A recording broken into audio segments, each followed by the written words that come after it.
देवतुल्य भाइयों, एम.आर. शक्ति। आज स्वाध्याय केंद्र का क्रमांक हमारा 264 और आज हमारे बीच में आदरणीय जेपी एसआरटी साहब हैं जो दमोह से हैं, एमपी। और आज आपका जो विषय लिया है वो है धर्म का मर्म, the fundamentals and core institutes of religion. हम आदरणीय वागीश शर्मा जी से निवेदन करते हैं जो एडवोकेट सुप्रीम कोर्ट हैं कि 2 शब्द आदरणीय जेपी एसआरटी साहब के विषय में कहें। आदरणीय वागीश जी। सभी प्रबुद्धजनों को प्रणाम। धर्म का मर्म, इस विषय पे मुझे तो बोलने की आवश्यकता है ही नहीं, क्योंकि इस पे हमारे प्रबुद्ध वक्ता बोलेंगे। हाँ, हमारे प्रबुद्ध वक्ता के बारे में मैं क्या कहूं। जैसे मैंने एक बार पहले कहा था कि ना, हमारे यहाँ हमारी इसमें कुछ नवरत्न है और जेपी एसआरटी जी को श्रेय जाता हूं नवरत्नों को नवरत्न बनाने का। तो ये तो हमारे ना पीछे मेंटर हैं जिनकी ड्राइविंग फोर्स हमारे ग्रुप के कई सदस्यों को लगातार अच्छा करने के लिए प्रेरित करती रहती है। और जिस ढंग से जेपी भाई साहब बोलते हैं, वास्तव में मेरी अरविंद साहब से बात हो रही थी मन की, हमारे ग्रुप में अनेक लोग ऐसे हैं जो सपोज मैं हूं, मुझे कोई विषय दिया गया मैं उस पर बोलूंगा। नैब साहब है अपना गुड अच्छे तरफ बोलेंगे, या गुरुजी हमारे कालरा साहब ये कबीर की तरफ बोलेंगे। लेकिन जेपी भाई साहब कहां से बोलना शुरू करेंगे और उसको कहां ले जाके उसे एकदम खींच के और फिर दोबारा से कहां से उसे दोबारा से रिकलेक्ट कर लेंगे, ये हुनर है उनका। मैं बिना किसी और ज्यादा भूमिका के मैं आमंत्रित करता हूं जेपी एसआरटी साहब को, कृपया वो आज का धर्म का मर्म हमें समझाएं। भाई साहब, जेपी एसआरटी सर। ओम भूर्भुवः स्वाहा तत्सवितुर्वरेण्यं भर्गो देवस्य धीमहि धियो यो नः प्रचोदयात्। अखण्डमण्डलाकारं व्याप्तं येन चराचरं तत्पदं दर्शितं येन सद्वै गुरुवे नमः। गुरुवे नमः।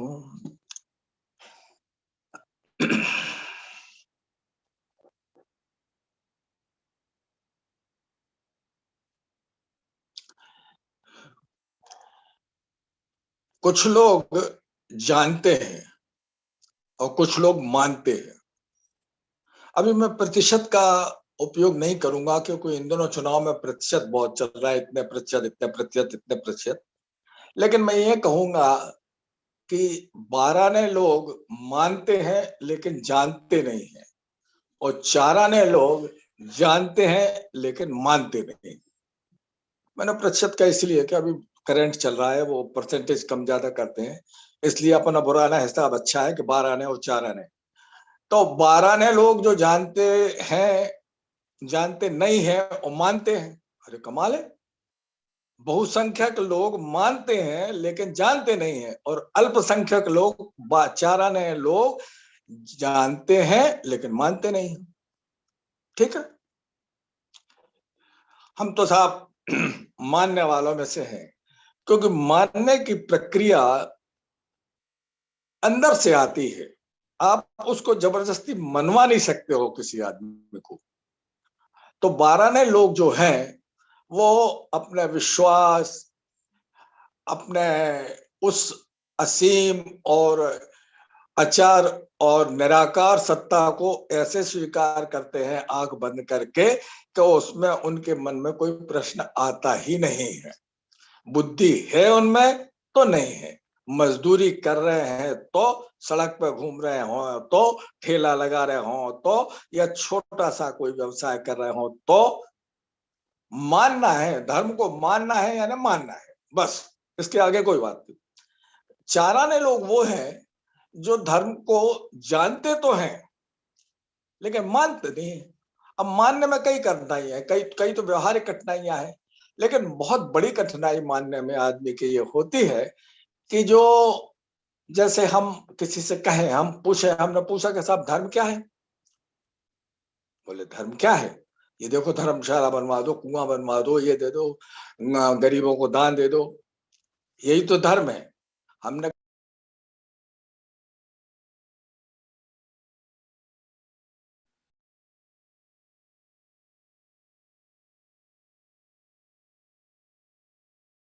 धर्म की प्रेरणा और धर्म की भावना के कारण आपको सारा दिखाई दे रहा है, मंदिर मस्जिद वाला ये तो। लेकिन धर्म क्या है, हमें जरा उससे एक बार परिचित करा दो। उन्होंने कहा साहब ये तो कोई बात नहीं है, हम कैसे बताएं आपको धर्म? आप मंदिर चले जाओ। हमने कहा मंदिर चले गए, मंदिर में लोग प्रार्थना कर रहे, मंदिर में लोग पूजा अर्चना कर रहे, मंदिर में लोग दान दे रहे। हमने कहा ये सब उस धर्म की प्रेरणा स्वरूप, उसका प्रतिफल है, ये धर्म नहीं है। हमें समझ में नहीं आया, आप समझाओ पहले। बोले आप घर में पूजा करते हो रोज? हमने करते हैं।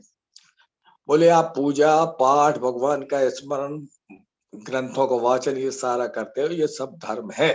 हमने कहा प्रभु ये धर्म के आप उपाय बता रहे हो, धर्म के विभिन्न उपायों से उस निराकार सत्ता तक, परमात्मा तक, जहां आपको जाना है आप पहुंच जाएंगे। इसके अतिरिक्त तो मेरी समझ में कुछ बात आती नहीं। अगर आप ये कहो कि ये मंदिर धर्म है तो कहो, हम सुनने तैयार हैं। बोले नहीं ये मंदिर तो धर्म नहीं है, लेकिन ये धर्म स्थल है। तो हमने कहा वही तो मैं पूछ रहा हूं, धर्म क्या है? बड़ी मुश्किल की बात हुई। चार आने में 25% लोगों में 5% लोग तो वो थे जो सब तरह से भरे पेट थे, जिनको भरे पेट का अध्यात्म सूझता है, दुनिया की ऊंची ऊंची बातें करते हैं, बड़े बड़े दान देते हैं, बड़े बड़े शिलालेख लगवाते हैं, बड़े बड़े भंडारे करते हैं, सारा व्रत चलाते रहते हैं। लेकिन 20% लोग वो है जानते नहीं जानते, जानते नहीं जानते। जानते कैसे? जानते ऐसे हैं कि उन्होंने गीता पढ़ी है, उन्होंने पुराण पढ़े हैं, उन्होंने रामायण पढ़ी है।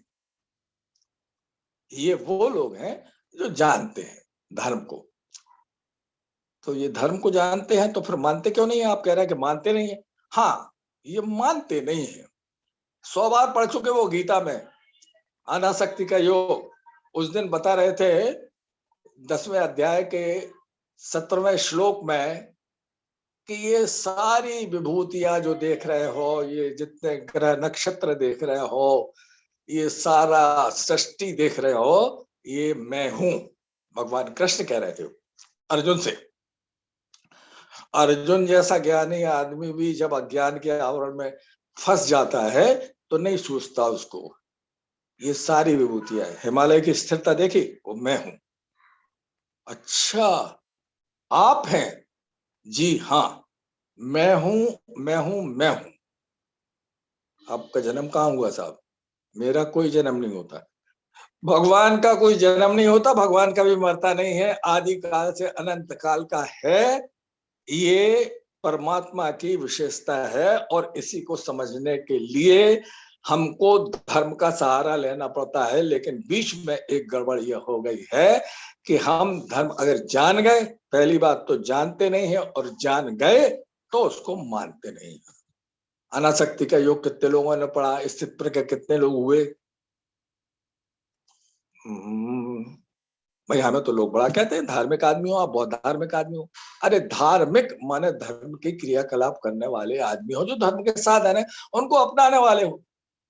लेकिन हम धर्म मैं है ऐसा नहीं है। धातु है, एक धातु से बना है धर्म। धर्म माने धारण करना। धर्म बाहर नहीं दिखाई देता किसी को, बाहर जो दिखाई देता है वो धर्म की प्रतिक्रिया, धर्म के परिणाम, धर्म के क्रियाकलाप, ये सब दिखाई देते हैं। इसी से आदमी धर्म और बात करता है। फिर प्रश्न आया कि अगर धर्म है और दिखाई नहीं देता है, अंदर रहता है, तो अंदर तो हमारे बहुत सारी चीजें हैं, दिखाई बहुत सारी चीजें देती हैं। हम कपड़े पहनते हमारे दिखाई देते हैं, लेकिन हमारे अंदर कोई भाव आ गया है दया का, तो वो नहीं दिखाई देता। हमने कहा साहब फिर धर्म हमें आप बताओ, पहले धर्म की पहचान करवाओ कि धर्म क्या है, कहाँ है, कैसा है, क्या करता है। कहला साहब ये कोई नहीं बता सकता, हमने आपको जो बताया यही बात है, ग्रंथों में भी यही बात लिखी है। तो हमने कहा ग्रंथों ने तो ये लिखी है कि इन धार्मिक कृत्यों के माध्यम से आप अपना ये लोग और वह लोग सुधार सकते हो। धर्म के बारे में परम पूज्य गुरुदेव ने लिखा है, धर्म इस लोक में आपका सर्वोच्च उदय करता है, आपको उत्कृष्टता प्रदान करता है, और उस लोक में मोक्ष प्रदान करता है। कब? जब धर्म को आप धारण कर लो।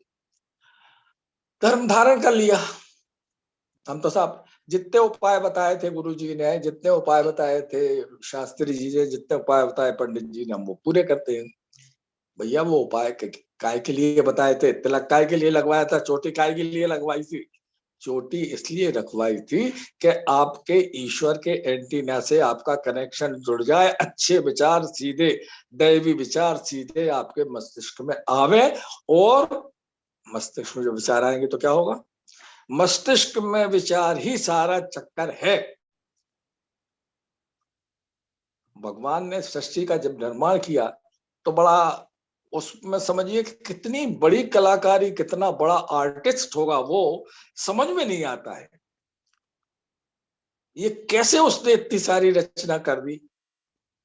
तुमने सारे अंग दिखा दिए, किडनी दिखा दी, हार्ट दिखा दिया, ये दिखा दिया, लेकिन तुमने ये नहीं बताया कि क्रोध कहाँ है।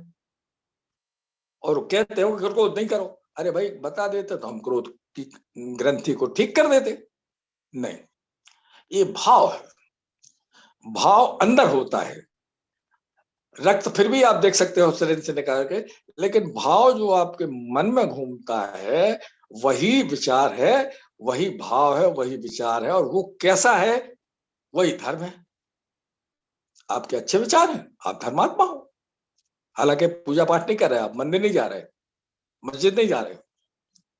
अच्छा, तो साहब धर्म कहीं नहीं मिलेगा हमको देखने के लिए? तो बोले नहीं, कहीं नहीं मिल सकता आपको। धर्म के प्रेरणा स्वरूप जो काम है वो आप दुनिया भर में देख लो, फैले हुए हैं। तो धर्म का मर्म क्या है? आज का हेडिंग दे दिया उन्होंने, कहा आदरणीय शर्मा जी ने, अरविंद जी ने, और हमने हाँ कह दिया। हमें क्या मालूम कि ये ऐसा चक्कर हो जाने वाला है। धर्म का मर्म ये है, मर्म माने जानते आप? एसेंस, एसेंस, एक्सट्रैक्ट, बिल्कुल निकाया हुआ। जैसा उसकी पहले जवाहर मोहरा की एक पुड़िया आती थी, या अभ्रक का सत आता है, उसको आप खिला दीजिए। आप एक तोला मत खिलाइएगा, एक पुड़िया इतनी सी खिला दीजिए, चटा दीजिए, और आदमी पुनर्जीवित हो जाएगा, कूराबन फेल हो जाएगी, लेकिन अभ्रक में आदमी बच जाएगा। तो इसी तरह से धर्म के मर्म को क्यों ना समझा जाए? जब शॉर्ट में काम चल सकता है, जब एक छोटी सी पुड़िया में हमें मिल सकता है, तो हम मर्म को ही समझ लें। लेकिन दिक्कत ये है कि हमारे चारों तरफ का वातावरण ऐसा है कि ये तरह तरह से, भगवान को कितनी शिकायत करें हम, तो भगवान से शिकायत करते करते थक गए कि प्रभु आपने जब धर्म के रास्ते पे चलने किया तो ये माया क्यों भेज दी यहाँ पे? ये अधर्मी क्यों भेज दिए? ये दुष्प्रवृत्ति वाले लोग कैसे आ गए? बुरे विचार वाले लोग कैसे आ गए? इनकी क्या जरूरत थी? बोले बेटा, सूर्य अगर 24 घंटे चलता रहेगा और उजाला देता रहेगा और तपन देता रहेगा, तुम खुश रहोगे?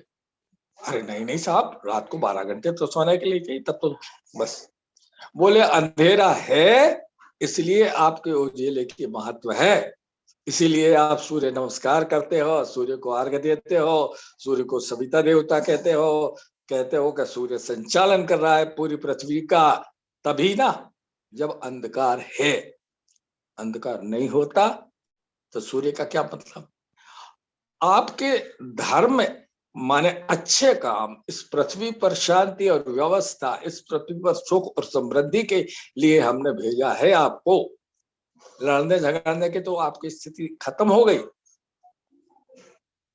शांति व्यवस्था के लिए हमने थोड़ी बहुत बुद्धि दे दी है, लेकिन वो बुद्धि अकेली नहीं काम आएगी।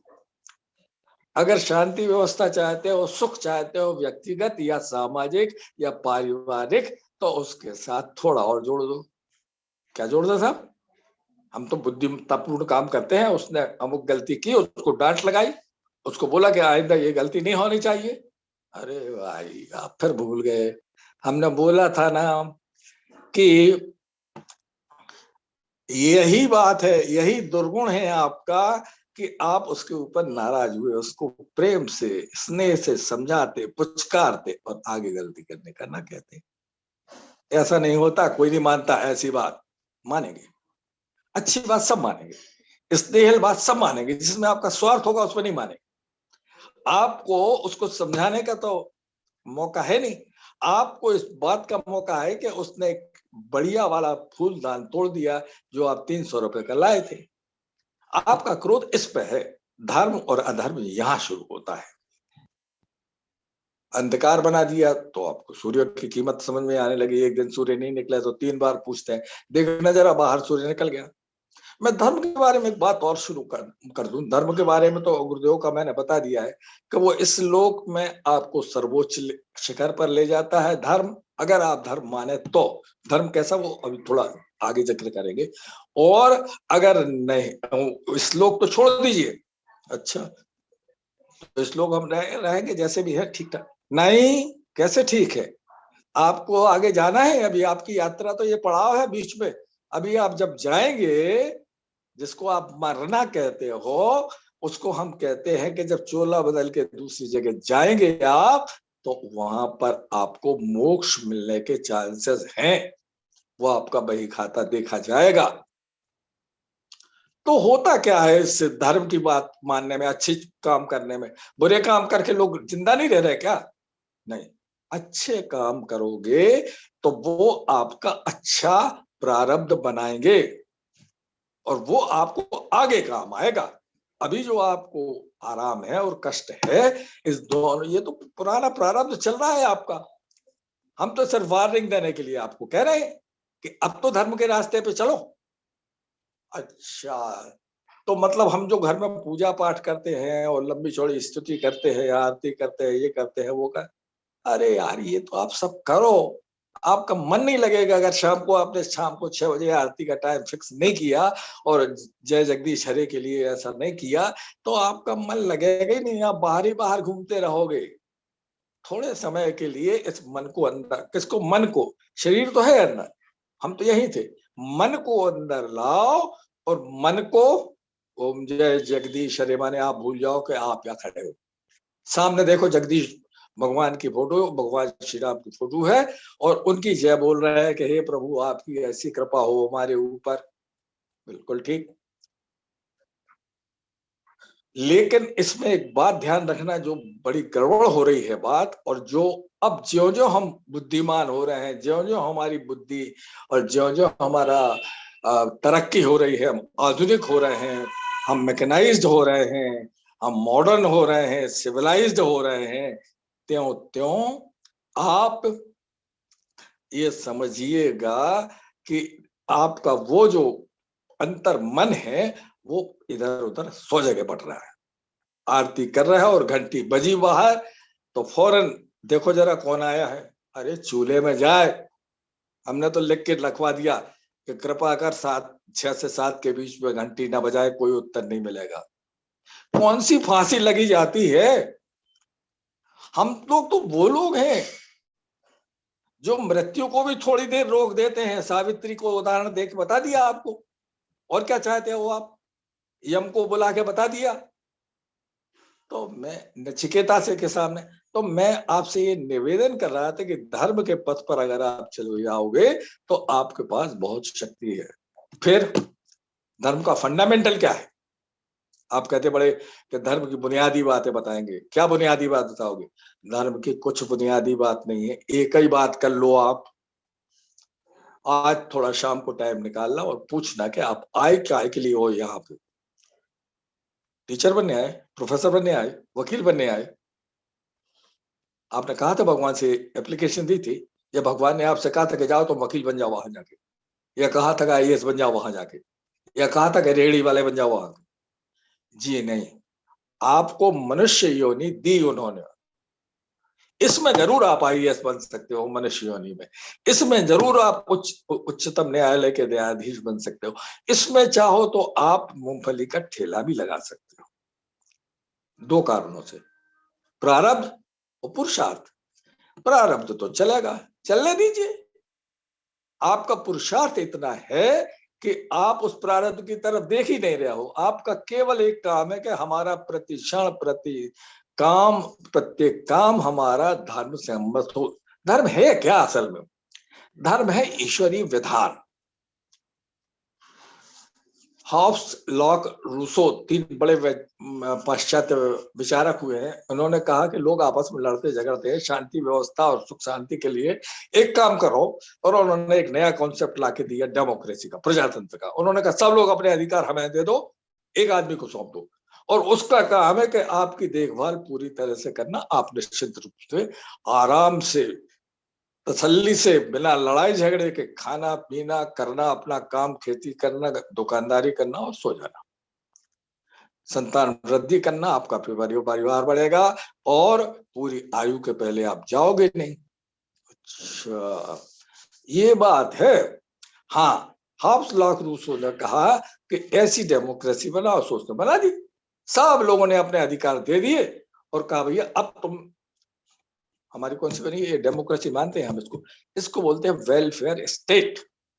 यानी आप संसार का, उस भूमि का जहां पर ये डेमोक्रेसी है, उसका भला करो। ईश्वर ने पूरे संसार को वेलफेयर स्टेट बना दिया। ईश्वर ने कहा कि हम तुमको सारी सुविधाएं उपलब्ध कराने का सारा हम नहीं देंगे। ये गलती में नहीं रहा कि हमारे घर एसी लगवाने भगवान भेजेगा कोई। आपको हम दे देंगे बुद्धि, आपको हम दे देंगे पुरुषार्थ, आपको हम दे देंगे योग्यता। उसका उपयोग कर लेना, चाहो जैसा कर लो और उसका लाभ उठा लेना। तुम्हें जो चाहिए है वही मिल जाएगा। एक और बात बता दी, हमने तुमको पूरी स्वतंत्रता दी है सब क्षेत्र में। तुम्हें जो करना हो, ये धर्म का नाम भी हम नहीं कह रहे, हमारी तरफ से कुछ नहीं, तुम जानो।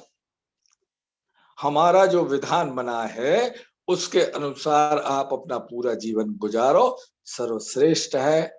ईश्वरीय विधान ही धर्म है, जिसको हम धर्म के नाम से जानते हैं। धर्म को पहले हमने डर के माध्यम से दिखाया कि लोग सही रास्ते पे चले। नदियों को रोको मत, वृक्षों को काटो मत, प्राणियों को मारो मत, वैसा भोजन मत करो, त्याज्य भोजन मत करो, ये लड़ाई झगड़ा मत करो, दूसरे का हिस्सा मत काटो। ये बातें लिखी धर्म में। हाँ, बस इतनी तो बात है। इन सबको चलो तो आप धर्म के रास्ते पे चल रहे हो। और धर्म को इन रास्ते पे चलोगे कैसे? लेकिन ये किताब खोलोगे हर बार, उपनिषद के कौन से उसमें लिखा है और वेदों के कौन से उसमें लिखा है और गीता के कौन से अध्याय, ना भैया, ना ना ना। ये चीजें प्रकृति में अपने आप मौजूद हैं और आपके पास धारण करने की शक्ति है। धर्म आपके पास बैठा है, उसको कितना पुष्ट और प्रबुद्ध बनाना है, ये इस काम के लिए जरूरी है। ग्रंथ पढ़ लेना आप, अगर आप कहीं भूल में, असमंजस में, वैसे है नहीं, इतना क्लिष्ट नहीं है जैसा आप समझ रहे। कभी यार धर्म को मानना तो बहुत कठिन बात है। धर्म को मानना सबसे सरल बात है, उससे भी सरल है जितना आपको अपना जीवन जीने का। क्यों? सीधे सिखाया था बच्चे को, जब बड़ा हो गया था 9-10 साल का, काय को 9-10 साल का, काय को 3-4 साल का, गिलास में उसको दूध दिया, थोड़ा डर लगा मन में गिर जाएगा, छोड़ा आपने, पकड़ लिया उसने। क्यों? उसके अंदर दूध था ना, उसके मतलब की चीज थी, इसलिए उसने मजबूती से पकड़ा, दूध पूरा पी दिया, गिलास आपके सामने छोड़ दिया। बुजुर्ग सज्जन के हाथ कांप रहे थे, काफी दिन से प्रॉब्लम थी अपने इसकी, नर्वस की। डॉक्टर ने कहा कि आप कुछ नहीं करो। अरे दादाजी को दूध देखो देखो देखो, वो गिर ना जाए। दादाजी ने दूध लिया, पकड़ा, थोड़ा सा हिला और पी गए पूरा। क्यों? अच्छी चीज थी ना। अच्छी चीज जो भी मिले वो अंदर जाने दो, गटागट धारण करो उसको, और बुरी चीजें आए तो रोको। जानेंगे कैसे? कोई आएगा, कोई स्वाद से फर्क पड़ेगा? नहीं। दिखेगी अच्छी बुरी, उसके ऊपर लेवल नहीं, फिर कहां बदल? आपके मस्तिष्क में ये व्यवस्था है बुद्धि और विवेक की कि आप के मस्तिष्क में जब विचार आएंगे, कहां से? ये आएंगे विचारों से। अलग से कोई आपको कोई भी चीज खिला दे पिला दे, आप बिल्कुल अधर्मी नहीं हो सकते हो। और अधर्मी को कोई कितना भी कुछ पिला दे, उसको लाना पड़ेगा उसी रास्ते जो यहाँ पे है, जिसको आप मस्तिष्क कहते हो, जिसको दिमाग कहते हो, जिसको ब्रेन कहते हो। नहीं, आपने सुना मेंटली रिटार्डेड, उनका ब्रेन नहीं काम करता। इतना महत्वपूर्ण। अभी तो आप उस दिन कह रहे थे कि साहब किडनी बहुत महत्वपूर्ण है, फिल्टर करती है, डायलिसिस पे चले जाओगे नहीं तो आप। अभी आप कहते हैं कि हार्ट पे चोक नहीं होना चाहिए, और अब आप कहने लगे कि मस्तिष्क। हाँ भैया, ये सारे उसके अधीन है। वो सिविल सर्जन बैठा है, क्वालिफाइड है, उसको कोई नई योग्यता की जरूरत नहीं। आप तो कंप्लेंट बताओ, वो बता देगा।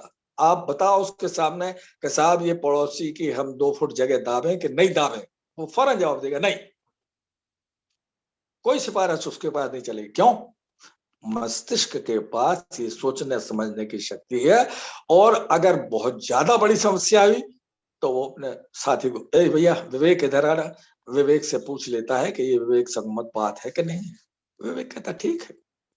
हमने अपने मस्तिष्क को इतना कमजोर बना दिया है कि हम बह जाते हैं इधर के उधर। कालदास जी ठीक कहते थे बार बार कि ये माया माया माया ही है जो बार बार घूमती रहती। ये आजकल तो ये मच्छर डेंगू के भी होने लगे। पहले ये सारे लोगों ने निकाला था विश्व स्तर पर मलेरिया के लिए कि ये मच्छर जो चारों तरफ फैलते हैं, ये आपको जरा सा स्पर्श कर देंगे और बहुत लोगों को मलेरिया फैला देंगे। विचार आएगा, एक गंदा विचार आएगा, पहले तो उसकी कोशिश रहेगी कि वो अकेला ना रहे, अकेला उसको अच्छा नहीं लगता, और 2-3 चेयर लाए। अगर अकेला आपने किसी तरह उसको रख भी लिया तो वो पड़ा है, उसको तो कुछ काम होना चाहिए। आप सवेरे रामायण पढ़ते, गंदा विचार क्या करे? हाँ, अब आप निकले और आपकी मोटरसाइकिल गिर पड़ी, उसने फौरन उसने आपने उस लड़के को एक शाटा मारा और कहा साले ठीक से गाड़ी नहीं चलाते हो, देख के गाड़ी में टक्कर मार दी, नुकसान हो गया। और यही विचार है जो मस्तिष्क को समय रोकना था आने पे, अब आ गया था तो उसको अपना क्रिया नहीं करने देना थी। ये सारा केंद्र जो है वो मस्तिष्क है। कहने का तात्पर्य यह है, फंडामेंटल्स की जब हम बात करते हैं तो बहुत थोड़े से फंडामेंटल्स जो हमारी ज्ञान इंद्रियां हैं, जो अंदर हैं, उनको सतमार्ग की तरफ हमारा मस्तिष्क ले जाए, प्रत्येक विचार के साथ, प्रत्येक क्षण के साथ। और उसके लिए जितनी आवश्यकता हो, प्रतीकों की, मंदिरों की, पूजा पाठ की, ग्रंथों की और भागवत कथा सुनने की, सब करें। लेकिन एक शर्त और उसमें जोड़ दी, दुनिया में कोई भी काम, तुम जानते हो, भगवान ने कहा तुम जानते हो सच्चिदानंद कहलाता हूं मैं, सच्चे के अलावा कोई काम तुमने किया तो वो अच्छा नहीं होगा। यानी ये हुआ बात कि आपको जो भी काम करना है वो सच्चा करना पड़ेगा, सत्य करना पड़ेगा, अच्छा करना पड़ेगा। अच्छा, ये बात है, ठीक है। तो अब ये तो फंडामेंटल्स हैं। एक ही शब्द पकड़ लो, चलो नहीं हमें बहुत सारा नहीं करना, हम ना पूजा पाठ कर सकते हैं ना हम कुछ कर सकते हैं। वो लकड़हारे से हमने कहा यार कभी सवेरे से हाथ जोड़, कहले साहब भगवान के हाथ ही जोड़ते हैं हम तो, जब उठाते हैं हे राम कहते हैं और उठा के चले जाते हैं। इतने में सुन लेता भगवान तुम्हारी, हम तो 1 घंटे माला करते हमारी नहीं सुनता। नहीं, भगवान सुने या ना सुने हमें तो मालूम है कि हमने अपनी अरदास उसके पास पहुंचा दी। हम जानते हैं कि वो सुन रहा है, हमें बताया गया है बचपन से, हमारे जन्म से, हमारी पीढ़ियों से ये कह रहे हैं कि भगवान एक ऊपर सत्ता है जिसको परमात्मा कहते हैं। तो देखिए आपने नहीं देखी, तो फिर उसका अगर परमात्मा का अनुभव करना है तो अपनी आत्मा में कर लो। आत्मा कहाँ है? आत्मा अंदर। हम डॉक्टर के पास गए, सर्जनों के पास, हमने कहा साहब जरा बाकी अंग तो हमने देख लिया, आपने अच्छा डिसेक्शन किया है, हमें ये बता दीजिए आत्मा कहाँ है। और गीता में एक बार कहा है कि ना आत्मा मरती है, ना शस्त्र से, ना फलाने से, ना ठिकाने। जब आत्मा मरती नहीं है और ये शरीर का चोला चला गया तो आत्मा कहाँ रहेगी? कौन संभालेगा उसको? उस आत्मा को तो हम ही संभाले हैं ना। जी नहीं, आप बिल्कुल नहीं संभाले हैं। उस आत्मा की डोर परमात्मा से जुड़ी हुई है और परमात्मा उसको संभालता है, परमात्मा उसको देखता है और परमात्मा के इसीलिए तो अंश कहलाते हो। ऐसा नहीं कह दिया उसने कि हम कड़ में हैं और अविनाशी हैं और हर अंश में हैं। झूठ नहीं बोलता भगवान। सच्चिदानंद कैसे झूठ बोलेंगे? झूठ बोलेंगे। हम अभी कहते कि बताओ आप झूठ बोल रहे सरासर। हमारी आत्मा में अगर आप हो हैं, अजमा नहीं, अजमा लो। हमने कहा परमात्मा आप कह रहे हो कि सच बोलो, ये करो, तो आपने जो नियम विधान बनाए हैं वो हम वैसे ही कर रहे हैं। आपने कहा था कि देखो दूसरों को कष्ट मत पहुंचाओ, आपने कहा चोरी मत करो, आपने कहा बेईमानी का पैसा मत कमाओ, आपने कहा दूसरे को देख के ईर्ष्या मत करो, पक्षपात मत करो, फलाना नहीं ठिकाना नहीं, और लंबी लिस्ट है। संविधान की दुहाई देते हम, संविधान पढ़ो तो होश आ जाएंगे ठिकाने।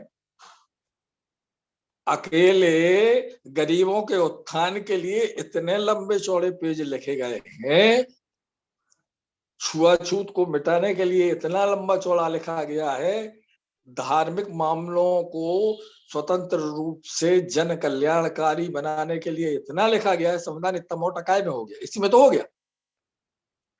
बस हम एक शब्द पकड़ लेते हैं और उसी शब्द को ही पकड़ना सही। चलो ठीक है। उन्होंने लिखा कि now we the people of India, और उसके बाद उन्होंने लिखा शेल, हम शपथ ले रहे हैं संविधान, shall try to uplift the down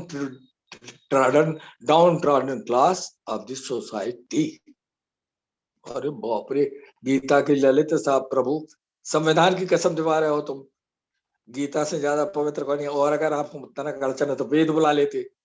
वेद की कसम हमें मंत्री पद की, मुख्यमंत्री पद की, प्रधानमंत्री पद की और फलाने पद की दिला देते। नहीं, संविधान की दिलाएंगे, क्योंकि यही वो संविधान है जिससे देश सुख समृद्धि और आगे बढ़ेगा। ये कौन सा संविधान है? नया संविधान। दो संविधान चल रहा है, एक भगवान, ये भगवान का ही संविधान है। इसमें एसेंस जो मर्म है इसमें, वो भगवान का ही है। भगवान ने ही कहा है कि गरीबों की मदद करो, भगवान ने ही कहा है कि दयालु बनो। ये किसी डॉक्टर राजेंद्र प्रसाद ने नहीं कहा, उसके तरीके अपने शाब्दिक लिखने के हैं। अंबेडकर ने नहीं कहा। अंबेडकर ने तो उसका एक सूत्र पकड़ लिया कि यार मैंने एक नूर से सब जग उपजा। हमने तो सारे लोगों को एक ही नूर से उपजाया था। अब तुम कोई बंदे वाली बात करने लगे यार यहाँ पे। हमने तो एक ही कहा था कि एक है ऊपर परमात्मा। तो आपने कहा साहब दिखता नहीं, उन्होंने कहा नहीं दिखता। आप प्रतीक चिन्ह बना लो, जो आपको पसंद हो वो कर लो। हम इतने सारे दिए देते हैं देवता, 33 करोड़, जो आपको पसंद हो लगा लो। पर बात पहुंचेगी हमारे ही पास, याद रखना, क्योंकि हम तो एक ही है ना।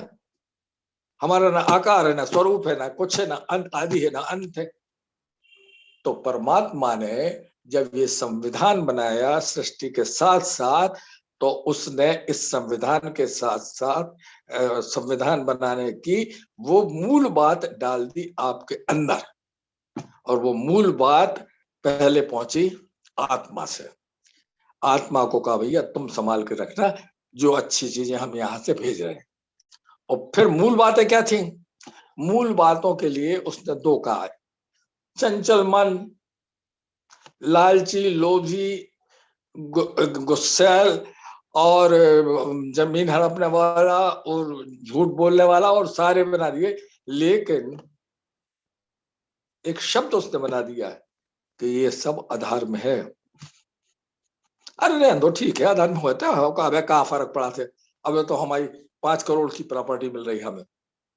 हाँ, तो फिर आपसे कोई नहीं जीत सकता। जब आपको अपने प्रारब्ध पे कोई अड़चन नहीं है, जब आपको दुख पे कोई अड़चन नहीं है, तो फिर क्या बात है? तो फंडामेंटल्स जो हैं ये वही है जो भगवान के संविधान से हमारे संविधान तक आए हैं, अर्थात वो मूल गुण जो मानवीय गुण होना चाहिए, 2-3-4 शब्दों में सारा कुछ कवर हो जाता है। तुलसीदास जी ने और एक कदम आगे कह दिया। हम बात कर रहे हैं अच्छाई की, मोक्ष की, स्वर्ग की, आप कह रहे हैं नरक की बात है। काम क्रोध मद लोभ नाथ रख के पंथ, हमें नरक की बात क्या है सुना रहे? आप नरक चाहिए, हमें नरक जाना है क्या? नहीं प्रभु, हम आपको ये बताना चाहते हैं कि बाकी आप दुनिया के सब काम कर लो, अगर ये 4 काम आपने कर लिए तो सब काम बेकार, आप नरक जाओगे। नरक कैसा होता साहब? नरक कुछ नहीं होता साहब। अभी आप जरा से कोरोना में और जरा सी बेरोजगारी में और जरा से बाजार में तो घबरा रहे हो। नरक में हमने कहा कि सब कोई आदमी भेजो आप हमारे पास जो हमें नरक का वर्णन करे। क्या लगे क्या करना है, चले जाओ किसी मलिन बस्ती में जहाँ पे नालियां बह रही हैं, बच्चे घूम रहे हैं बिना कपड़े के, चले जाओ आप किसी जंगल में जहाँ पे ये हो रहा है वो हो रहा है, यही नरक है। अरे आप क्यों बहुत दूर जाते? मोहल्ले में आप ही तो कह रहे थे कि पड़ोस में सुबह से शाम तक 3 बार लड़ाई ना हो तो वो घर कैसा? नरक और इससे ज्यादा नरक क्या चाहिए? नरक माने जो मन को अशांत करे, जो मन की शांति छीने, जो मन को व्याधि उत्पन्न करे, शरीर को नहीं, शरीर को तो खाने पीने मिल रहा है, मन को जो करे और सारा खेल मन का है। और ये स्वर्ग और नरक की जो बात है और जो अच्छी और बुरी की जो बात है, ये एक तत्व है जो हमारी मदद करता है और जो हमारा सबसे बड़ा दुश्मन है। मदद क्या करता? बुद्धि। बुद्धि सही चले तो फिर देखो साहब ठाठ ही ठाठ है। मकान नहीं है तो भी मजे हैं, कार नहीं है तो भी मजे हैं, लड़के लड़के अपने अपना काम देख रहे तो भी मजे है, हमें दोनों टाइम से खाना नहीं मिल रहा है तो भी मजे है। ये बुद्धि है हमारी काम करती। नहीं तो बुद्धि को एक डंक लगा दे, देखते नहीं हो आपको टाइम पे खाने नहीं मिलता, 3 बार आपको मांगना पड़ता है घर में से खाना, अब आप बुजुर्ग तो हो गए हो। अरे भैया बुद्धि देवी इतनी कृपा करो कि हम में ये बात लाओ कि हमारे मन में ये बात नहीं, आज व्यस्त है बहू दे देगी, घंटे में बात दे देगी, आधे घंटे, कौन फांसी लगने वाली है हमारी। ठीक बुद्धि, क्या बात कर रहे हैं आप? घर के मुखिया हो, बड़े हो, आपको मालूम है आपकी उम्र कितनी है? ये छोटे छोटे लोग आपकी केयर नहीं करते, बात नहीं सुनते। अब बुद्धि ने अपनी चलाई पैच, हमने कहा नहीं, उनका अधिकार है। हम थोड़ा उसको मैनिपुलेट करने के लिए हमने कहा हम भी जब ऐसे थे छोटे जब ऐसे ही करते थे, हालांकि नहीं करते थे, पर हमने कहा सब ऐसे ही करते थे, उसमें क्या नई क्या बात हो गई? अगर वो हमसे नहीं बोल रहे या व्यस्त है तो हमें कौन सी अड़चन हो गई? हम बोल ले लेते, क्यों भैया जल्दी आ जाना आज। नहीं नहीं आप मुखिया, आप कैसे बोलोगे? वो बोले। तो ये जो बुद्धि है ये बड़ी चतुर है, चपल है, और सबसे ज्यादा बात यह है कि ये डाउनवर्ड्स ज्यादा जाती है, अपवर्ड्स भी ले जाती है। ऐसा नहीं है, इतने बड़ी बड़ी मिसाइलें किसने बनाई, इतना बड़े बड़े ये सारा कुछ किसने किया? ये जो विज्ञान की हम बात कर रहे हैं, जिसमें हम बात कर रहे हैं आपसे, ये किसने बनाया? बुद्धि ने। अच्छी तरफ चल गई तो सब। इसलिए हमने कहा गुरुदेव आपने हमें बहुत दिन तक याद नहीं हुआ गायत्री मंत्र, हम बीच में अटक जाते थे या बोलते बोलते लंबा है। हमने कहा साहब इतने मंत्र हमने सुने हैं लोगों के मुंह, लेकिन इतना लंबा मंत्र आपने क्यों लिया? ओम भूर्भुवः स्वः तत्सवितुर्वरेण्यं भर्गो देवस्य धीमहि धियो यो न प्रचोदयात्। और इसमें अच्छा लिया आपने, चलो आपकी इच्छा, हम आपसे आपके दास, हम क्या आपसे बहस करें? हमने तो अपनी जिज्ञासा अति शांत कर दी। हमने इसलिए कहा था कि सब लोगों को ये याद नहीं होता। कहले किसने कहा याद करने की? तो काय के लिए मंत्र? मंत्र है कि उसको अपने हृदय में बिठा लो। क्या? उसका अर्थ, उसका मर्म, उसका जिस्ट, उसकी छोटी सी पुड़िया। तो क्या है इस मंत्र में? इस मंत्र में 2 ही बातें तो कही गई, एक तो सद्बुद्धि और सन्मार्ग। हम अभी आपसे कह रहे थे कि बुद्धि गड़बड़ बहुत करती, अच्छे अच्छे नहीं बच पाए इससे। एक सज्जन ऐसे हुए कि उन्होंने अपना पूरा जीवन और कैरियर बर्बाद कर दिया, जुडिशरी में रहते रहते नाम कमाया और फिर वो हो गया। अनेक लोग हैं, एक अकेली बात नहीं है, वो तो अभी लेटेस्ट बात है। तो मेरे कहने का तात्पर्य ये है कि ये बुद्धि धीरे, अरे तुम भी लगाए हो, मकान बन जाएगा, इतना पैसा आ जाएगा, छोड़ो यार, वो सेल टैक्स वाले को मिला लेने तो इतना जीएसटी बच जाएगा। ये बुद्धि गड़बड़ होती है। इसलिए प्रभु, यदि आप चाहते हो, यदि आपका विश्वास प्रारब्ध में है, यदि आपका विश्वास पुरुषार्थ में है, यदि आपका विश्वास पुनर्जन्म में है, यदि आपका विश्वास धर्म में है, और यदि आपका विश्वास उस परमेश्वर में, परमात्मा में है जो ऊपर बैठा सबका राय रत्ती झरोके बैठ के देख रहा है, तो प्रभु इस बुद्धि को नियंत्रित करके रखना। बुद्धि को अलग नहीं करना, चलो नहीं तो डॉक्टर से कटवा दे ग्लैंड वो बुद्धि वाली, नहीं, बुद्धि को नियंत्रित करके रखना। ये जब ऐसा कहे गलत, बाएं तरफ ले जाए, तभी कहना नहीं हम तो दाहिने जाएंगे। बुद्धि भी 2-4 बार कहेगी, फिर उसके बाद समझेगी कि इसके पास बेकार है, अब कहना हम जितने बार भी इसको इस तरफ बहकाते ये इस तरफ चली जाती है। तो धर्म का मर्म, धर्म के फंडामेंटल्स क्या है? धर्म के फंडामेंटल्स मानवतावादी विचार अपने मन में आ गए, यही उसके फंडामेंटल्स हैं। ईसाई हो बहुत बढ़िया बात है, मुसलमान हो बहुत बढ़िया बात है, हर धर्म में घुमा फिरा के एक ही बात लिखी गई है। हमने बहुत पढ़ा, बहुत लोगों की संगत की, बहुत लोगों से पूछा कि आखिर ये बताओ कि आपका खुदा चाहता क्या है अपने बंदों से? कहले कुछ नहीं, ये चाहता है कि वो सतमार्ग पर चले, अच्छे काम करें, बुरे कामों से दूर रहें। हमने ईसाई से पूछा, हमने कहा भाई आप जाते हो संडे के दिन प्रेयर करने के लिए, सर्विस के लिए, क्या आप करते हो? कहने लगे साहब वैसे कुल मिला के आपको सुनना हो तो हम सुनाई देते, लेकिन प्रीस्ट थे वो, बोले हम एक बात बता देते कि उसका लब्बुल वाब ये है, अंत में वो ये कहता है कि प्रभु के राजकुमार के रूप में उसने अपना इकलौता पुत्र यहाँ पर संसार के उद्धार के लिए भेजा है। उद्धार कैसा? कि वो गलत रास्ते पर ना चले, वो सही रास्ते पर चले। और तो ठीक है, फिर हो जाएगा। धर्म कोई बड़ी कठिन, हमें आपने आषाढ़ी जी जितनी बातें बताई वो हमें बड़ी कठिन से कुछ लगती नहीं है। और ये तो सब चलता ही है जीवन में, हम झूठ भी नहीं बोलते, कभी बोल देते, नहीं बोलते, गुस्सा तो हमें आता ही नहीं है। और फिर हमें लोभ कुछ नहीं है, भगवान ने बहुत दिया है हमको, और आसक्ति तो हमारी किसी से नहीं है। बस वो था उस दिन तो छोटा बच्चा थोड़ा बीमार हो गया था तो हम 3-4 दिन विचलित रहे, वैसे हमें कोई आसक्ति नहीं। वाह वाह वाह, क्या बढ़िया बात है साहब, इतना शानदार आदमी हमको मिल गया। लोभ नहीं, काम, क्रोध, मद और लोभ। काम वासना नहीं है, शारीरिक संभोग नहीं है काम, काम है विषय वासना, काम है व्यापार में तरक्की हो जाए, पैसा कहीं से भी आ जाए झूठ फरेब करके, काम है झूठी शान हमारी फैल जाए, काम है हम आडंबर में अपने लोगों को, दूसरों को प्रभावित करें, और काम में बहुत सारी ऐसी चीजें आती हैं। उसमें ज्यादा आपको परेशान होने की बात नहीं है। मैं उस तरफ आ रहा हूं फंडामेंटल्स बताने के बाद, क्योंकि उसमें तो वही बातें हैं जो सब सारी मानवता के लिए, सारे धर्मों के लिए है। और इन्हीं की 2-4 बातें हैं, परस्पर मिलके रहो, सहकार के साथ रहो, दूसरे का हिस्सा मत काटो, जो कुछ भगवान ने दिया है प्रारब्ध के अनुसार खाओ, संतोष रहो, और समय मिल जाए तो सिमरन कर लो, और जौन रूप में सिमरन करो। उस दिन देव ऋषि जी पूछ रहे थे कि साहब अगर मंत्र में चूक, अरे मंत्र में चूक हो या भगवान में चूक ना हो, ध्यान आपका भगवान में रहना चाहिए, मंत्र में नहीं रहना चाहिए। आप मंत्र से नहीं बंधे हो।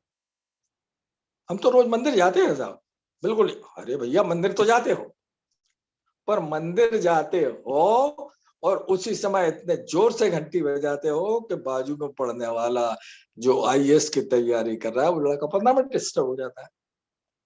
अब बजाना पड़ता है, वो घंटी लगी रहती ना। अरे भैया नहीं सो रहा है भगवान, भगवान नहीं सो रहा है, भगवान सो जाएगा तो दुनिया सो जाएगी, आप सबसे पहले सो जाओगे। भगवान जागता रहता है हमेशा, उसको घंटे घड़ियाल या मस्जिद के ऊपर खड़े होकर अजान देने की जरूरत नहीं है, आप दो सो आपकी इच्छा, उससे कोई नुकसान नहीं है। लेकिन उससे ये आप समझ लेना कि फायदा हो तो नहीं। बिना घंटे के बजाय भी आप प्रार्थना करके आओगे तो भगवान उतने ही तन्मयता के साथ सुनेगा। क्यों? उसके पास एक ही थर्मामीटर है, उसने लगाया, देखना जरा ये सच्चे मन से कर रहा है कि झूठे मन से कर रहा है, दिखावे के लिए थर्मामीटर में आया साहब। अब तो थोड़ा सा मन है उसका, वैसे तो वो भागने की सोच रहा है यहाँ से। थर्मामीटर में आया नहीं, आज तो बिल्कुल है ही नहीं उसका मन तो घूम रहा है बाजार में। एनीवे, ये तो हो गई फंडामेंटल्स की बात। अब आ जाइए आप कोर इंस्टिंक्ट। कोर इंस्टिंक्ट कुल मिला के भगवान ने लंबे चौड़े संविधान, अपने पहले बड़ी बड़ी किताबें चलती थी और उनकी सहायक पुस्तकें निकला करती थी। फिर बाद में गुटका भी निकलने लगे, एजुकेशन वाले जानते हैं उसको। बच्चे शॉर्टकट निकल जाते थे। कौन सा शॉर्टकट? सहायक पुस्तकें पढ़ के, कभी कभी ओरिजिनल पढ़ते ही नहीं थे। हमारे जमाने में तो कम था, तो हमें तो ज्यादा ओरिजिनल से पाला पड़ा और माथा पच्ची करना पड़े। लेकिन ठीक, ओरिजिनल थोड़ी कठिन होती है, लेखक की अपनी लिखी होती है। फिर उसी को सरल बनाने के लिए जो लोग इंटरेस्टेड हैं, अपने धर्म ग्रंथों की विभिन्न टीकाएं लिखी गई। ठीक, ये बात भी ठीक है, पढ़ लो, टीका पढ़ लो, कोई बात नहीं। लेकिन टीका पढ़ो या ओरिजिनल पढ़ो, मूल रूप से प्रभु वो इंस्टिंक्ट, वो सार तो पढ़ लो। क्या पढ़ा आपने? राम वनवास क्यों गए? अरे बेकार की बात है। अहिल्या उसको कैकेयी को ऐसा करना चाहिए जरा से चालबाजी में, और इनको मान भी लिया, ये कोई बात है? अरे ऐसे कहते रहते वरदान वरदान कुछ होता है। बोले नहीं, एक आदर्श उपस्थित करना था कि माँ तो क्या, सौतेली माँ भी अगर उसको आप कोई वचन दिया है या वो कोई आपको आदेश देती है तो उसको मानेंगे। इसके लिए रामायण लिखी गई है। ये है उसका तत्व। परीक्षित का तत्व वो है, नचिकेता का तत्व वो है, गुरुदेव का तत्व वो है। क्या पंडित श्री राम शर्मा आचार्य ने क्या किया? प्रेम से रहोगे? हाँ साहब, बिल्कुल रहेंगे। हम लोग तो 40 लोग हैं दमोह में, 40 लोग मिलकर रहेंगे प्रेम से, आराम से। कोई चलो, वो है दुर्गा भवन, उसमें 40 बिस्तर लगे, सो पहले। अरे साहब, हमें कमरा मिल जाता तो ज्यादा अच्छा रहता। कमरे की बात क्यों, हम अलग रहना। अच्छा, भावनी तुम में नहीं आ पाई वो। मित्रों, हमें इस बात को गौर करना होगा कि जो धर्म का तत्व है, जो धर्म का सत्व है, जो धर्म का बिल्कुल बारीक से बारीक अंश है, वो है क्या? दयालुता हमारे ब्लड में है, हमारी आत्मा में है। कैसे? हम आए घर और हमने कहा कि देखो, वहां पे हमको एक बूढ़ा आदमी मिला था, 90 साल का होगा, बहुत कांप रहा था। हमने उससे पूछा, दादा कल अब सवेरे तक तो निकल जाएगी, कोई बात नहीं। एक कंबल हमने अगर उठा के और उसको उड़ा दिया होता तो हमें पता लगता कि हमारे अंदर वो धर्म का तत्व है। और वो भी कब? उड़ा के छू, रुकते नहीं। जाने दीजिए, दयालुता है हमारे मन में, स्नेह है हमारे मन में। अरे उसका निमंत्रण नहीं आया, हम नहीं जाएंगे उनके यहाँ। स्नेह है आपके मन में, सहकारता है आपके मन में। कुल मिला के ये काम के विषय हैं। अगर काम को आपने नियंत्रित कर लिया, काम जरूरी है, काम नहीं होगा तो, लेकिन वासना से दूर रह के काम को शांत करना है, नियंत्रित करना है। कई बार ऐसी बहस हुई, जैन लोगों में वो अपरिग्रह होता है तो कपड़े तक छोड़ देते हैं। तो वो ये कहते हैं कि ये भी हमारे मार्ग में बाधा है अपरिग्रह के बाद, क्योंकि कपड़े होंगे, धोएंगे, सूखेंगे, फिर पहनेंगे। नहीं, जो कुछ है बस ये ऊपर का, तो ये तो हमें, हमारे हाथ में है ही नहीं है। आप 4 लोग जाके कब जलाओगे उसको? तो इस हद तक आपके मन में अगर विषयों से आप विषयांतर हो जाए, काम से आप दूर हो जाए, आप काम को नियंत्रित कर लें, विषयों लोभ आदि से अलग कर लें, तो आप समझिए किस धर्म के रास्ते पे चल रहे हैं। ये धर्म का मर्म है, बिल्कुल दयालुता धर्म का मर्म है, बिल्कुल अंदर तक की बात है। जो आदमी दयालु है वो समझिए सब कुछ उसने धर्म कर लिया है, वो सब धार्मिक है पूरी तरह से।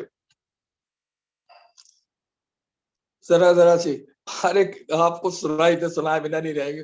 भोपाल की घटना है आदरणीय शर्मा जी, भोपाल की घटना है कि एक महिला की अल्टो कार में परसों एक ठेले हाथ रेहड़ी वाले का ठेला लग गया, खरोंच आ गए। वो साहब 5 मिनट तक लगातार उसके फल फेंकती रही और वो खड़ा देखता रहा। यहां तक तो बात ठीक है, कोई बात नहीं। वो महिला कॉलेज के प्रोफेसर थी।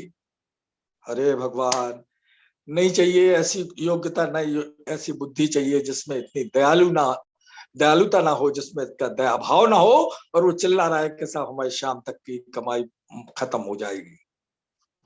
एक आप देखिए टटोल के, कभी है आपके मन में, किसी से कहने की जरूरत नहीं है ना, कोई टेस्ट का। क्रोध जब आना चाहिए तब तो बिल्कुल ना आए। क्रोध आने के 100% चांसेस हैं। मुझे एक लड़के ने टक्कर मार दी, मैं गिर गया। ईश्वर शरण पांडे मथुरा वाले वहां थे। मैंने उस 2-4 लड़के और आने लगे, वो गांव का था। मैंने उससे कहा, 10 साल पुरानी बात है, मैंने उससे कहा कि तू पहले यहां से भाग, तू अगर खड़ा रहेगा तो 4 लोग और तेरे साथी खड़े हो जाएंगे, ऐसा वैसा वैसा। थोड़ा बहुत खून निकला, खारिज हो गया। टक्कर उसने मारी थी, गलती उसकी थी। मैंने कहा तू पहले जा, मेरा जो होगा तो होगा। अब टूट गया होगा पैर तो कोई कुछ फ्रैक्चर फर्क नहीं पड़ता, और नहीं होगा तो नहीं होगा। 1-2 लोग रुको रुको, हमने कहा जाने तो दे यार, उसको जाने तो, फिर अपन बात करते। क्रोध पे आप नियंत्रण कर सकते हो। क्रोध अतृप्त काम का प्रतिफल है, बताया है, शास्त्रों में आया है। क्रोध आदमी एक्सपेक्टेशन, जो आपने पहले उसमें उद्बोधन में कभी सुना था कि आपकी एक्सपेक्टेशन पूरी नहीं हुई, यही एम्बिशन को कहते हैं महत्वाकांक्षा सीमितम। जब हम उसको जन्मदिन मनाते हैं तो कहते हैं महत्वाकांक्षा सीमितम। आपकी महत्वाकांक्षा सीमित होने चाहिए। क्यों मरे जा रहे हैं, क्यों परेशान हो रहे हैं? तो काम, क्रोध, मद नहीं, वो तो आएगा, उसको तो दुनिया नहीं रोक सकती है। हम बिल्कुल नहीं कहेंगे अपने मुंह से, लेकिन हमारे मुंह से टपक रहा होगा कि हमें अभिमान है। नया नया अभी प्रमोशन हुआ है ना कलेक्टर का, हमारा डीएम का। हम नहीं कह रहा, हम नहीं, हम तो साहब बिल्कुल साधारण आदमी हैं, हम तो अपनी नौकरी शुरू की थी। नहीं साहब, डीएम बन गए तो हमारे मुंह से टपक रहा है, बातचीत में टपक रहा है। उस समय हम कहाँ हो गए? कल तक जो थे, आरडीएम का ऑर्डर मिलने के बाद हमारा चेंज हो गया पूरा। और बाहरी परिवर्तन तो सैकड़ों लोगों का होता है। जब हम उसकी बात कर रहे हैं जो अपने मद पर नियंत्रण किए हुए है, तमाम दुनिया भर की बात है मद की, कौन नहीं जानता है, कितना नहीं जानता है, इसके कहने की कोई जरूरत नहीं है। लोभ तो कहना ही क्या है। नहीं, आपका काफी बड़ा मकान बन गया, आपके पास पहले छोटा था। नहीं, लेकिन फिर भी कम पड़ता है। मान लो नाती वाती हुए तो लगे, अरे चलो भाई ठीक, और बनवाओ। क्यों, आज तो आप हार नहीं पहनाई? अब क्या बताएं, वो हार बनवाना है। एक तो सोच रहे थे 10-12 तोले का हार बनवा लें, रिसेप्शन में मिली थी हमारी पत्नी को। अच्छा, एक एक क्षण में लोग, यार 10 रुपए ठहरे थे तुम्हारे रिक्शे के, देखो भाई हम पहले उतर रहे हैं, अभी बहुत दूर है वहां जहां जाना है, 8 रुपए लो, 2 रुपए वापस करो। अरे क्या लोभ है साहब। तो काम, क्रोध, मद, लोभ सब है, बस इतना समझ लो आप कि अगर काम, क्रोध, मद और लोभ इन पर नियंत्रण पा लिया तो आपने धर्म को अपने अंतरात्मा में बिठा लिया। और फिर से एक बार रिपीट करते हैं, विनम्रता के साथ, अनुरोध पूर्वक और आपको नमन करते हुए कि धर्म पढ़ने की चीज नहीं है, धर्म प्राप्त करने की चीज नहीं है, धर्म दिखाने की चीज नहीं है, धर्म देखने की चीज नहीं है, धर्म धारण करने की चीज है। अगर हम उसको धारण कर पाए तो सब कुछ, और नहीं कर पाए तो जैसी सारी दुनिया चलती है चले। एक शब्द जरूर मेहरबानी करके अपने घर से, अपने मस्तिष्क से निकाल देना, बाई दी वे। हम बाई दी वे नहीं आए इस दुनिया में। किसने कह दिया बाई दी वे आया? एक लड़का तो बड़ा तुनक के बोला, बोले साहब ये हमारे माँ बाप का संयोग वो था, संभोग था, इसलिए हम लोग गए। अरे साले बाई दी वे नहीं आए, भगवान ने बड़े हिसाब से आपको भेजा है, कुछ करने के लिए भेजा है। किसके लिए? उनका। हमें नहीं करना किसी को, वो जाए उनका काम जाए। अरे अपने लिए, हमें अपनी भी चिंता नहीं है, कौन जानता मरने के बाद क्या होगा, फलाना होगा। तो यही हो। तो मैं वायदी वे वाला शब्द हमारे दिमाग से निकल जाना चाहिए। अगर हमें सत्संग में जाना है, हमें अच्छी बात सुनना है, बीच में भागवत चलती रहती है तो कहते हैं ना कभी कभी, हाँ सब लोग जरा ध्यान से सुनना। क्यों? वो प्रसंग थोड़ा महत्वपूर्ण है। वो प्रसंग महत्वपूर्ण है कि जब सुदामा मांगने के लिए अपनी पत्नी के कहने पर गए, जोर देने पर वो भगवान कृष्ण के पास गए, तो भगवान कृष्ण उनसे गले मिले और उनके जो आंसू थे वो सुदामा के पैरों पर पड़ रहे थे। ये पंडित जी ऐसे, जरा ध्यान से सुनो, ध्यान से सुनो, ध्यान से सुनो। और 3 लोग का स्वामी रो रहा है, और रोने पर भी कहा उसके आंसू इधर उधर नहीं गिर रहे, पैर पे गिर रहे हैं। अपने बाल सा कहा, यार दोस्ती हो तो ऐसी हो कोई। कहाँ की दोस्ती? उस दिन हम इस काम में लग गए थे, आज हमारे पास पैसा नहीं था, परसों समय नहीं था, नरसों। दोस्ती हो तो सुदामा की हो। इन सब बातों के लिए कौन क्या करेगा? परम पूज्य गुरुदेव ने गायत्री परिवार चलाया कि अगर तुम अपनी आइडेंटिटी मिटाना चाहते हो कि तुम आईएएस थे, तुम डायरेक्टर थे, तो पहले एक बनो, पहनो कुर्ता धोती पहनो, पीले नहीं पहन सकते, सफेद पहनो, ले पहनो एक से, पैंट शर्ट टाई गई गायब। ये अहम मिटाने का तरीका है।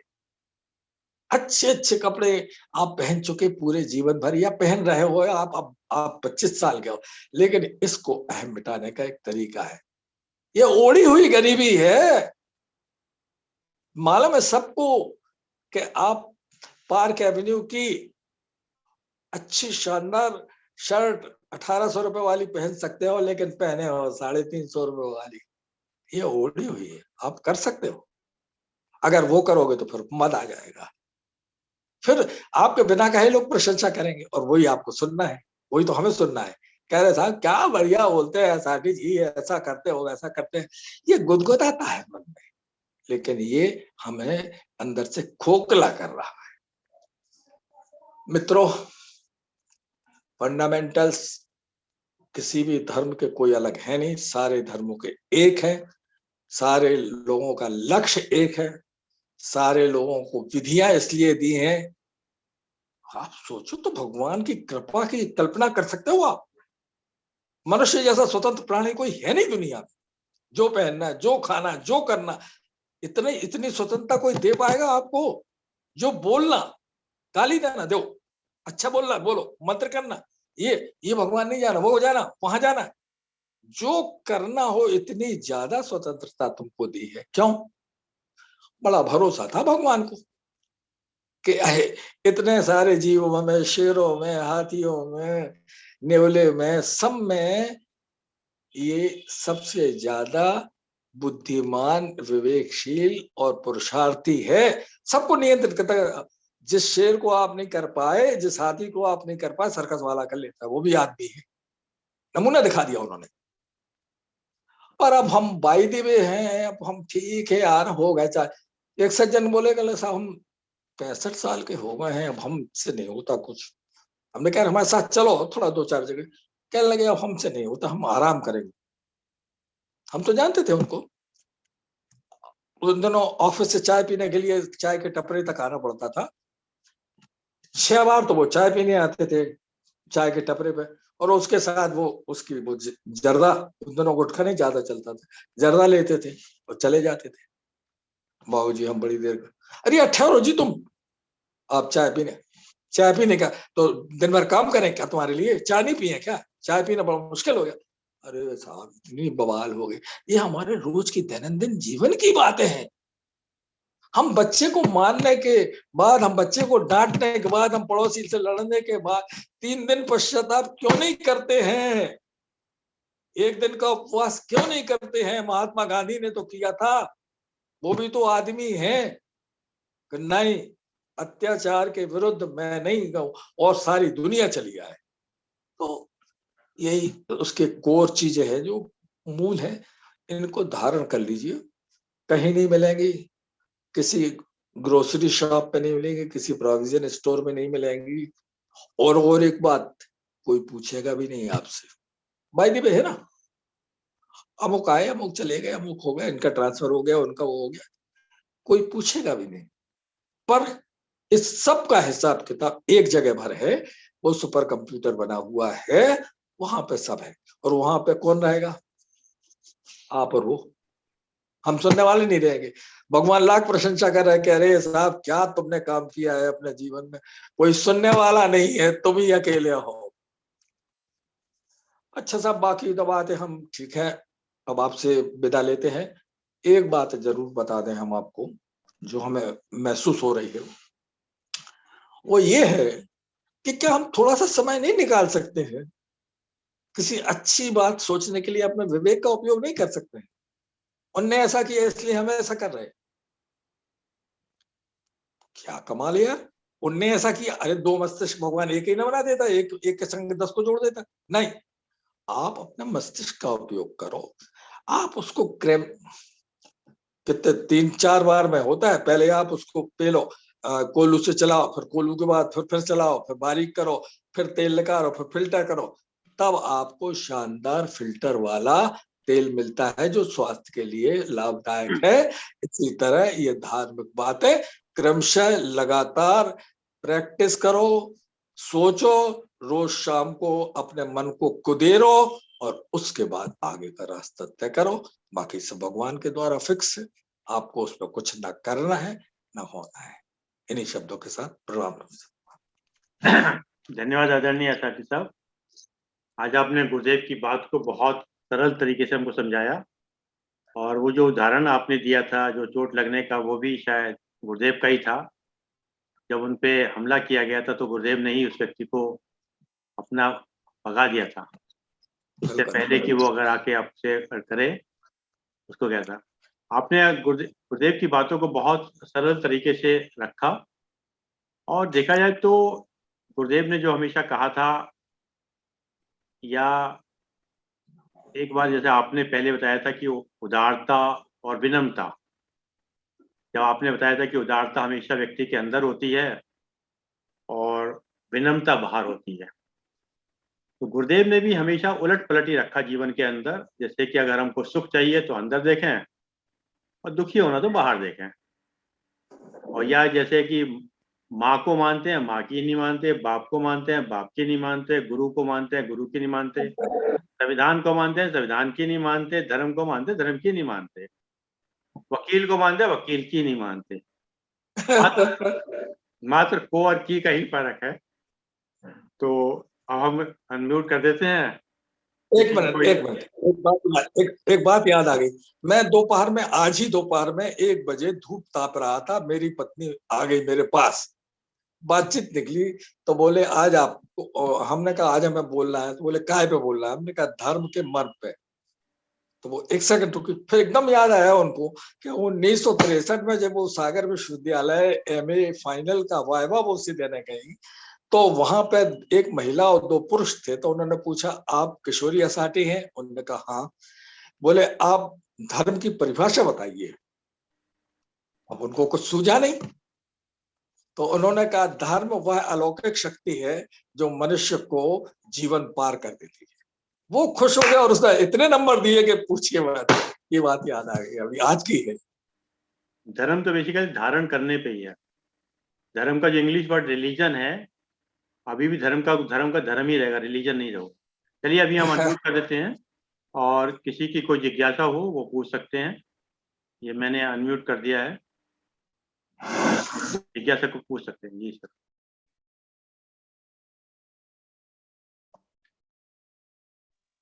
किसी कोई नायब साहब के साथ कोई जिज्ञासा लग रही है? नहीं, जिज्ञासा नहीं लग रही। हम आपकी बात के ऊपर कहना चाह रहे थे, हम वकील की भी मानते हैं और वकील को भी मानते हैं, दोनों को मानते हैं। उसके बिना कोई चारा नहीं है, वरना धर्म विहीन हो जाएंगे, अर्थ विहीन हो जाएंगे, सब कुछ गड़बड़ हो जाएगा। वकील की मानना बहुत जरूरी है। ये तो बड़ा पर्टिकुलर सा आपका सबमिशन हो गया ना। जैसे वो कहते हैं ना, with malice towards one and all. इसका मेरा इससे आज के उससे वक्तव्य से कोई लेना देना नहीं है, पर मैं कह रहा हूँ साटी साहब, ये दो जो शब्द हैं धर्म अध्यात्म, दोनों व्यापक कौन सा है? अध्यात्म धर्म के अंदर है कि धर्म अध्यात्म के अंदर? पहली सीढ़ी है धर्म, दूसरी है अध्यात्म। अगर आप धर्म के मामले में सही उतर गए जी, 100% आपके सारे टेस्ट सही आ गए धर्म के, तो आप एकदम छलांग मार के दूसरी सीढ़ी पे पहुंच जाएंगे, अध्यात्म।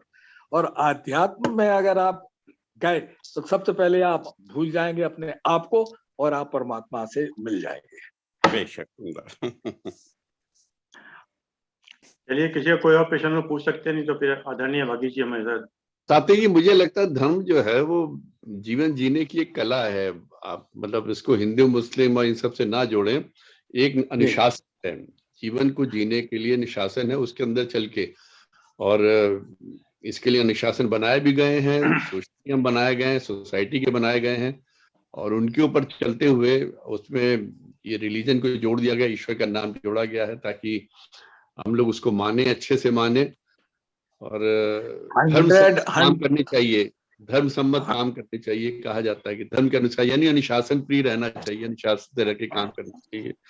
जो दिया गया है वेदों में, पुराणों में जो कहा गया है उसमें, या किताबों में कहा गया है, संविधान सम्मत करनी चाहिए, वो भी एक धर्म है। संविधान को मान, आपने संविधान का भी नाम लिया, संविधान को मानना भी एक धर्म है। समाज में रह के समाज के सम्मत काम करने चाहिए, ये भी एक धर्म है। परिवार में रह के परिवार सम्मत काम करने चाहिए, ये भी एक धर्म है। जिसमें सबका कल्याण हो, लोक कल्याण हो, सबका कल्याण निहित हो, किसी का अहित ना होता हो, उसके अनुसार काम करना, ये भी धर्म है। कि मैं छोटी सी बात कहना चाह रहा था बस। 100% सही नरेश कुमार नैब साहब, आपने सारी बात कह दी जो मैं कह रहा था।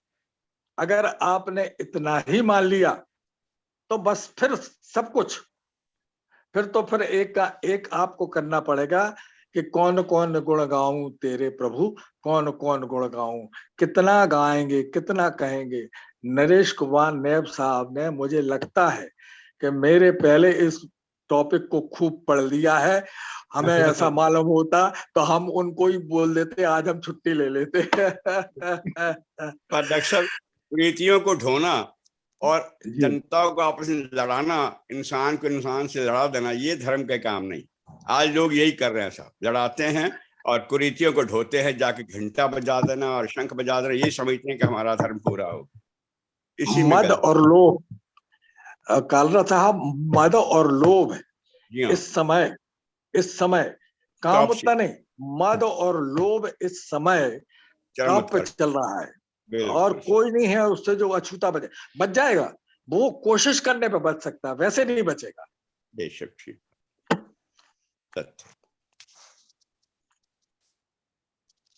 एक वर्ड है प्रयास, एक वर्ड है संघर्ष। प्रयास, संघर्ष और फिर सफलता।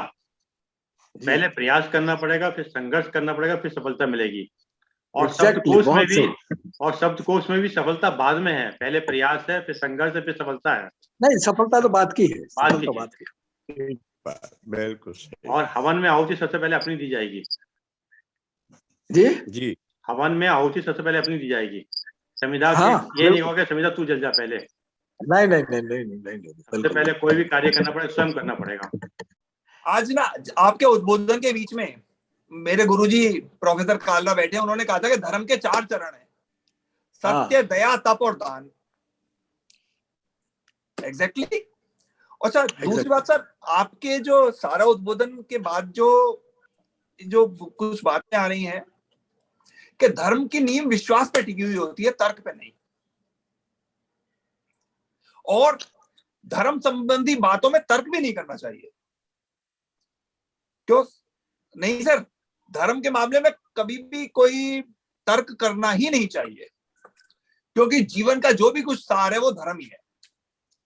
अच्छा, धर्म का हम वैसे यदि देखें तो सर, आत्मा परमात्मा का संबंध स्थापित करने वाला ही नहीं है केवल, बल्कि धर्म तो हमारे कर्म, व्यवहार, करुणा, क्रोध, स्नेह, दया, ध्यान, तप, तितिक्षा आदि इन सब का बोधक है। और इसी के सहारे सभी मानव व्यवहार, व्यापार और सारी वृत्तियां धर्म के ही आधार पर काम करती हैं। आपका जैसा धर्म होगा या आप जैसे धर्म का पालन करें, उसी हिसाब से आपका आचार, व्यवहार, संस्कार और कर्म, व्यवहार, करुणा, और ये जो आपने बताया ना सर कि करुणा कैसे आई, दूसरे के प्रति हम कैसे उदार हो सकते हैं, ये सब धर्म का ही एक वो है। क्योंकि धर्म वैसा ही है जैसा आकाश है सर। जैसे आप घटाकाश, मठाकाश कहने से आकाश अनेक नहीं हो सकता, वैसे ही विभिन्न नाम लेने के बावजूद भी धर्म अनेक नहीं हो सकता, चाहे उसके मतवांतर कितने ही हो, लेकिन धर्म धर्म है। और धर्म के लिए आप कितने ही उपदेश देते रहे, विश्व की सर्वोत्तम जो सर्वश्रेष्ठ वस्तु है वो धर्म है। और धर्म धारण करने, यदि धर्म को वास्तव में धारण कर लिया जाए तो मनुष्य अपने आप देवता बन जाता है। उसके किसी भी कोई वो नहीं, बशर्ते वो ईमानदारी से धारण करे। बस आपका बहुत बहुत बहुत बहुत आभार। और अब आज का विचार पेश करने के लिए आप कुछ कहना चाह रहे हैं? कुछ नहीं, मैं तो बस आपको नमस्ते करना चाहता हूँ। यू आर स्टिमुलेंट टू मी।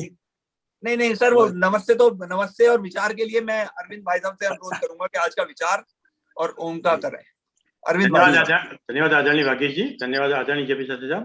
और वागीश जी, मैं आपकी बात में एक एडिशन करता हूँ कि जो धर्म है, जो आपने कहा करुणा है, प्यार है, स्नेह है, आत्मीयता है, ये देखिए परमात्मा ने कितना सुंदर किया है कि जब हम अपने अंदर करते हैं तो हम अंदर प्रफुल्लित हो जाते हैं, और जब हम कभी किसी से घृणा करते हैं, नफरत करते हैं, द्वेष करते हैं, ईर्ष्या करते हैं, जेलिस करते हैं, तो हमारी बॉडी भी रिएक्ट करती है साहब। एग्जैक्टली। बॉडी हमारी बनाती है, कोई मनुष्य हो, मतलब चाहे हिंदू हो, मुस्लिम हो, सिख हो, चाहे कोई भी व्यक्ति हो, मतलब जब श्रेष्ठ, क्योंकि भगवान जो है वो गुणों का समुच्चय है, जैसे जैसे हम अपने अंदर गुण अंदर डेवलप करते हैं तो हम मनुष्य बन जाते हैं। चलिए सर, आज के विचार के साथ हम करते हैं। आज का विचार के साथ है, आज का विचार है ईश्वर को अपना वकील बनाने वाला। ईश्वर को अपना वकील बनाने वाला व्यक्ति जिंदगी का हर मुकदमा जरूर जीतता है। ईश्वर को अपना वकील बनाने वाला व्यक्ति जिंदगी का हर मुकदमा जरूर जीतता है। बहुत बढ़िया, बहुत बढ़िया, बहुत बढ़िया। वह भी मुफ्त में, वह भी मुफ्त में। वाह, मुफ्त में, क्या बात है। आइए 3 बार उनका उच्चारण करते हैं। अपना जो है अनम्यूट कर लीजिएगा ताकि हमारी आवाज समझ।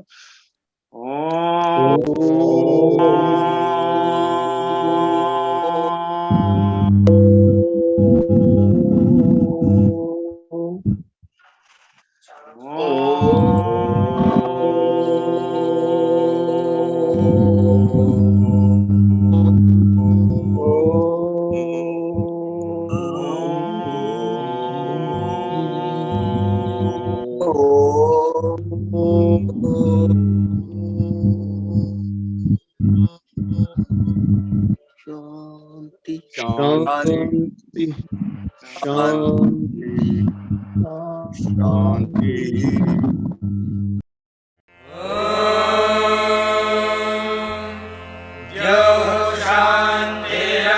शान्तिरन्तरिक्षं शान्तिः पृथिवी शान्तिरापः शान्तिरोषधयः शान्तिः वनस्पतयः शान्तिर्विश्वे देवाः शान्तिर्ब्रह्म शान्तिः सर्वं शान्तिः शान्तिरेव शान्तिः।